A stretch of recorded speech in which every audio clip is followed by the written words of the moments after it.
Welcome back to Talking with Ted. This is our final segment in the Flora for Hikers edible plants. All right, so we're going to jump into pinyon pine. All right, so pinyon pine you're probably familiar with, and the pinyon nuts you might buy in the store are not nuts at all. They're actually seeds from the pine cone. But when I've eaten these in the wild, they are actually juicy, squishy, about the size of a peanut, but almost fleshy, okay? So it takes 2 years for them to mature on the tree, and you'll take a rock or something, and you're gonna have the cone sitting there, and you're gonna bash it so that the scales open up and you can easily pick out the seeds, and the seeds will taste very nice. If they're like tar or turpentine, they're not ripe, and so it'll take another year for them to ripen. But you're familiar with the pinyon pine, larger seeds and things like ponderosa pine, and so middle elevation, 5, 6, sometimes 7,000 feet, needle leaves, pine tree. Okay, so pinyon pine, widespread. You're not gonna get a lot of it probably at one time, but it's a valuable source when you're hungry in the mountains. Onions, okay, onions are widespread, deserts or higher elevation. They have flowers that look like an umbrella in their arrangement, okay? And then, of course, lily-like leaves, because that's the family that they're from, and a bulb, all right? So you're probably, gonna maybe eat the leaves or, whatever, instead of having to dig up the bulb, but you could dig up the bulb as well. Now, there's lots of things that you can get confused with onions. I picked a plant there one time, I looked at it, it was on Black Mesa, east of Sunset Point, off 17, and it could be an onion. So I crushed the leaves, very distinctive odor with an onion. This didn't have it, so it was not an onion. Well, I thought, maybe it's a white flowered version of covina grass. Well, let me taste that. So I ate a flower, and I'm going like, doesn't taste right. I spit it out. So upon further investigation, it was a plant called crow poison. Any plant with the name poison in it probably is one that you should not eat. Do as I say, not as I do. So you're not going to swallow it. And again, like I said before, rule number 1, know what it is for sure before you consume it. Okay, positive identification.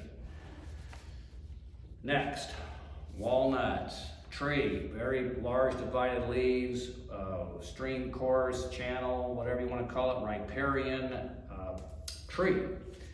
And the walnuts, you're familiar with walnuts, and they are rather small, only the size of a 50-cent piece possibly, and you're going to have to take a rock to bash down and break open the shell and dig out the little meat that's in there, the flesh, which will be small and will be a lot of effort, but when you're hungry on a survival thing, then that's a good option, and they will mature or ripen in the fall, September-ish, as a time of year, depending on the elevation. Okay, lower elevation will ripen first.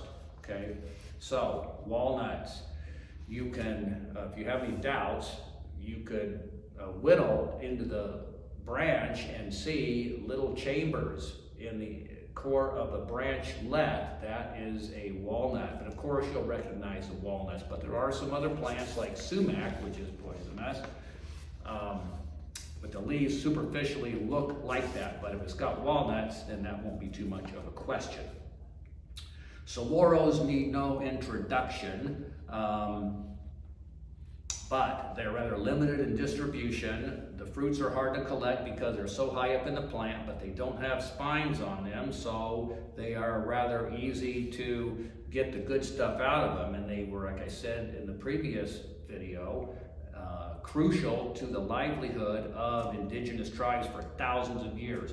Wine, vinegar, fruit, stored for later use, cooked with, eaten raw, whatever. So no spines on the fruit, tiny little seeds, very fleshy. White-winged doves will probably get a lot of them before you do, because it's easy for them to get to the top of the cactus. Okay, so saguaro fruits are crucial and very valuable if you happen to be down there. Problem is, when are they going to be ripe? Remember we talked about season of use.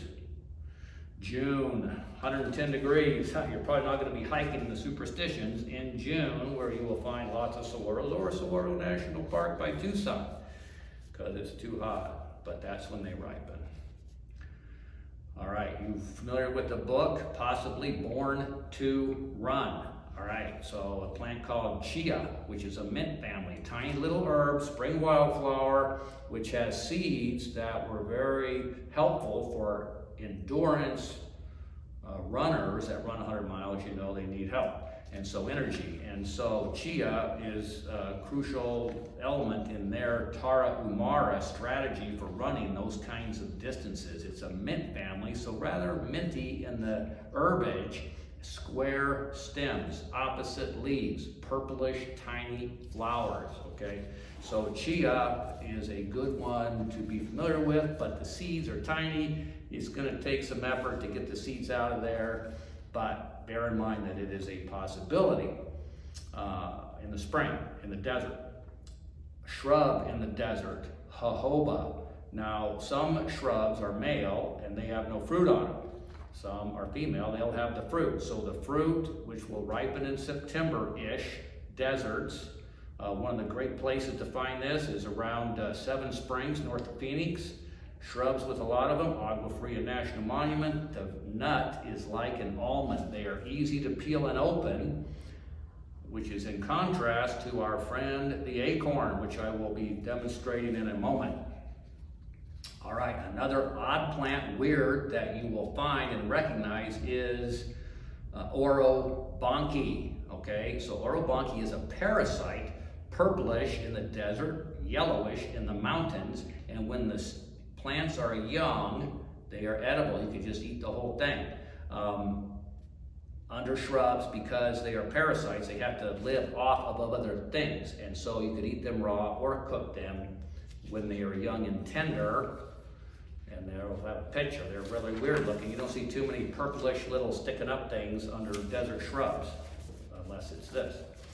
All right, so let's talk about creosote. Creosote is a shrub that is everywhere, okay, in the desert. Mojave Desert, Chihuahua Desert, Sonoran Desert. It's just everywhere. And so you could take some leaves, a branch, okay, and stick it in a canteen, especially when you're out there hiking and it's a little warm and the gooey stuff just comes off of it. Okay, you don't need to cook it, you just need to stick it in there and give it some time and it will just come out. And so then you can drink it. Smells very weird because creosote's like that. Gary Nabin, in his book, I think it's Harvesting the Desert, raves about this, creosote being the pharmacopoeia of native peoples in the desert because of all of its medicinal properties, curing everything from syphilis to toothache. So, you know, universal remedies are kind of, you know, out there. Creosote tea, very easy to make. Break off a branch, stick it in the water, good to go. You drink it sparingly, like everything else, okay? Speaking of tea, let's talk about Mormon tea or joint fir, okay? So, desert up to middle elevation, you know, 4,000 feet, and you're gonna have some branches are kind of thorny, but most are not. And so you're gonna break off all of these, a bunch of these branches. This one you're gonna have to boil to get the tea out of it, okay? And then, where is it? No, is it here somewhere? Oh, is it right here? Okay, so this is Mormon tea, or it's also called joint fir, okay? So you boil it for a few minutes. Smells just like a tea that you'd have as like sun tea in a tea bag, you know? This is the Lipton of the Sonoran Desert. Tastes pretty good. It's one of the better teas. I'm not a big tea drinker. You know what I do typically? I'll just illustrate this, okay? When I stir it with my finger, it actually sweetens it up. Kidding, of course. You can sweeten it up, you know, use some things with, you know, sugar or vanilla or cinnamon or whatever, and to improve it if you have those things available. My finger is always available. I use that all the time to sweeten things up. Okay, you don't believe me, but it's true. All right, so that's Mormon tea. Barrel cacti, yellow fruits up on top, early summer, no spines, have sort of a peculiar flavor. You break it right off and eat it raw. You could also cook it, and I cooked it in soups, but just eat it raw. No spines, yellow fruit, kind of a peppery, lemony kind of flavor. It's really kind of peculiar. It's hard to describe, okay? I had the cactus, my friend here otherwise. This time I'm going to show you cholla. All right, so these fruits also have no spines. These are not ripe yet. When they're yellow, they'll be ripe. And I have chopped them up, thrown them in the crock pot, but I find them that they are, even after hours, they are still a little tough to eat. So they wouldn't be my first choice, the fruits of the cholla, okay? But, again, an option. Beggars can't be choosers when you're out there on a hike and you have, you could just take a bite out of that thing and eat it fresh too. I mean, again, when you're gonna stay alive, you're gonna stay alive. Now, the other thing, I'll mention another plant here, an herb, watercress. So you've probably heard of watercress. There's a very important name, watercress. All right, so we talked about this before in the survival series. If you don't have water, you don't eat, okay? Because if you eat, you're gonna dehydrate yourself. Watercress grows in the water, so you've got the best of both worlds. I don't particularly care for this mustard because of its very spicy flavor, but it's an option. It's available, and if you have water, you could eat it.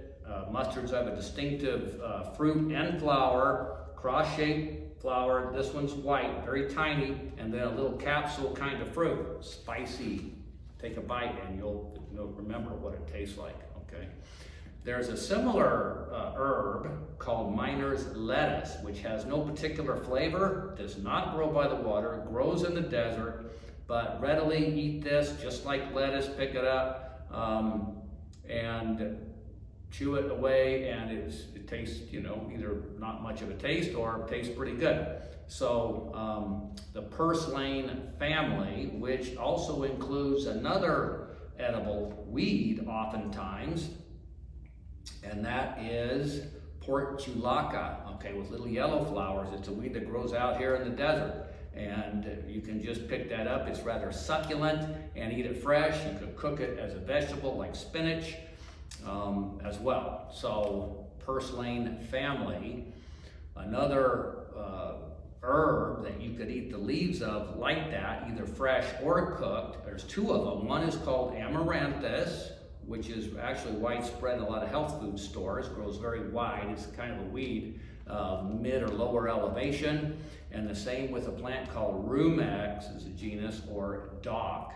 Dock has a thicker leaf, stiffer leaf, but it is edible as well. Cook it or fresh, either one. The flowers are not distinctive. Again, it's just a weed you see off the side of the road. So a lot of this time, this food is just growing all around us. It just depends on how much you want to eat and when you want to eat it. Okay. All right, I think we have three more.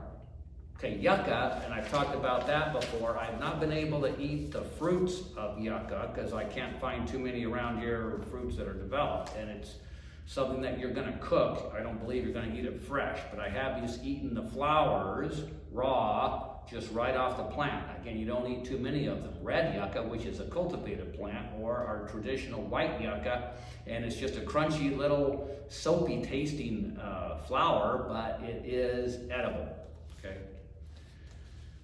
All right, we are down to our final plants.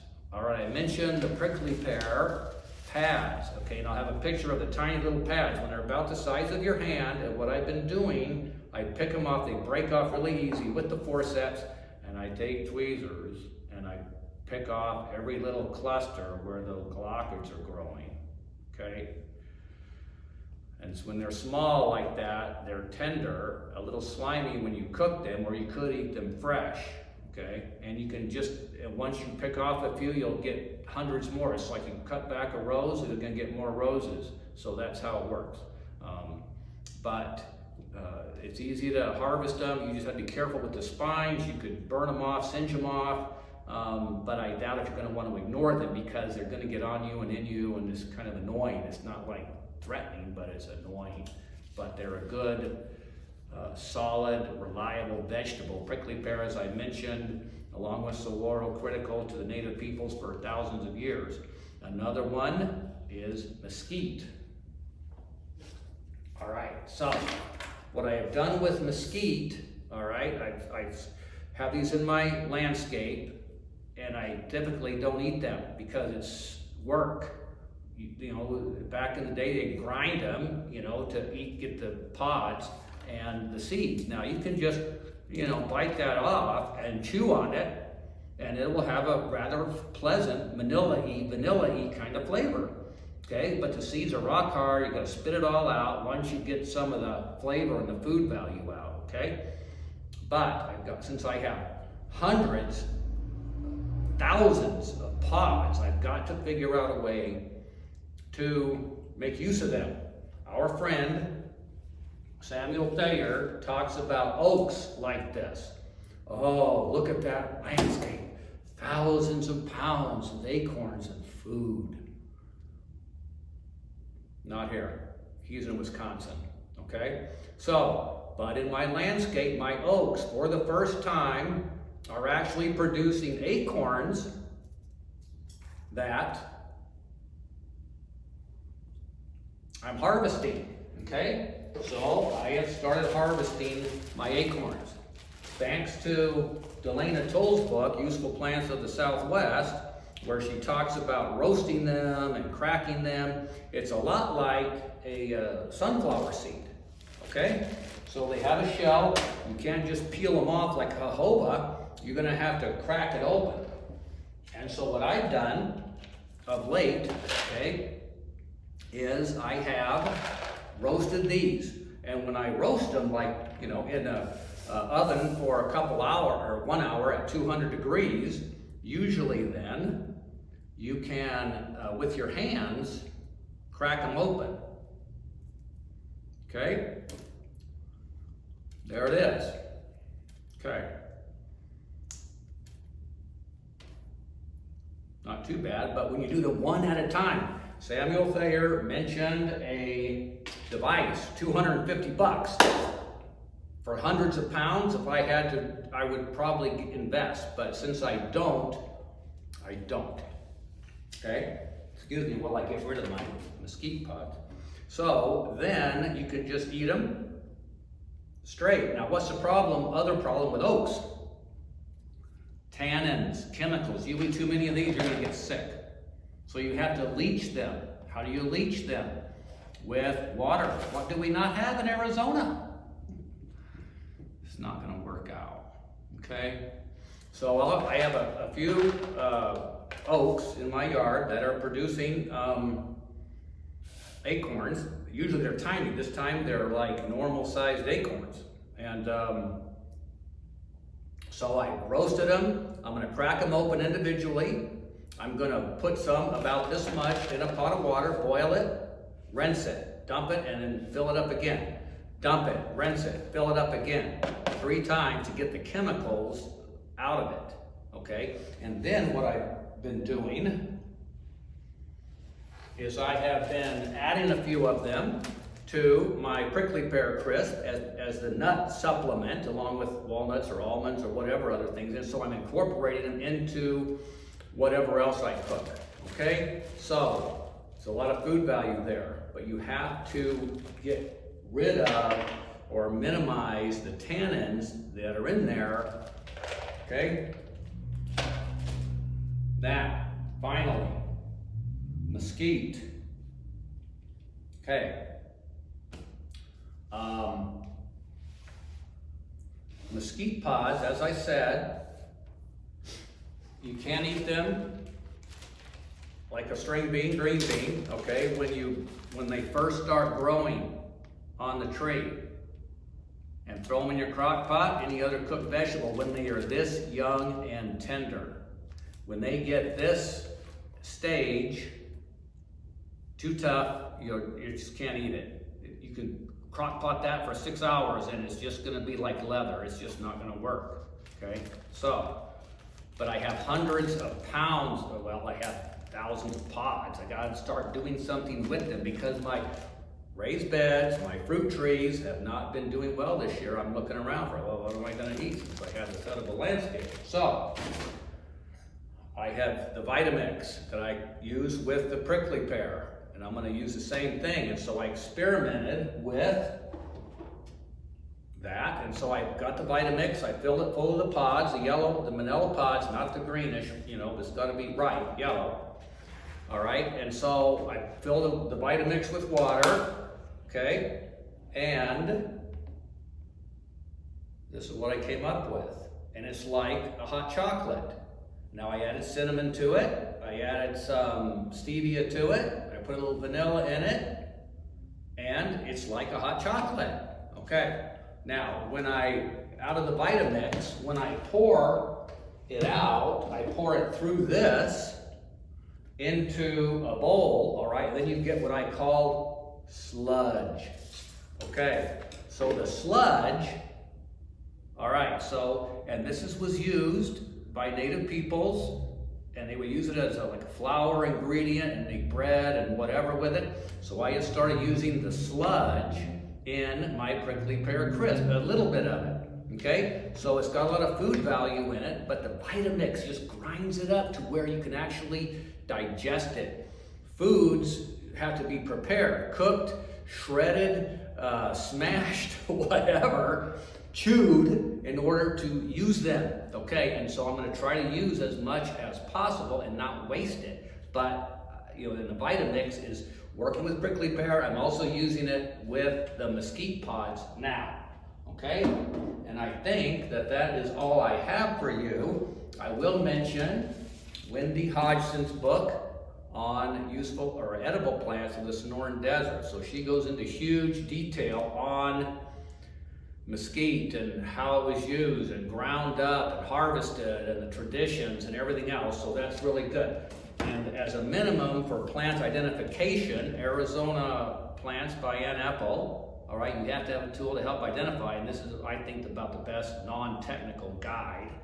And finally, Delana Toll, I mentioned, she had good information with regard to the acorns on harvesting, roasting, etc. Okay, they'll have recipes and stuff like that, which I'm not getting that fancy. All right, so resources, and I think that's it that I have for you. All right, so eat well, hike often, keep your eyes open, learn the plants, and you will do well. Sample things, give it a try, give it a taste. Don't be scared. See ya next time.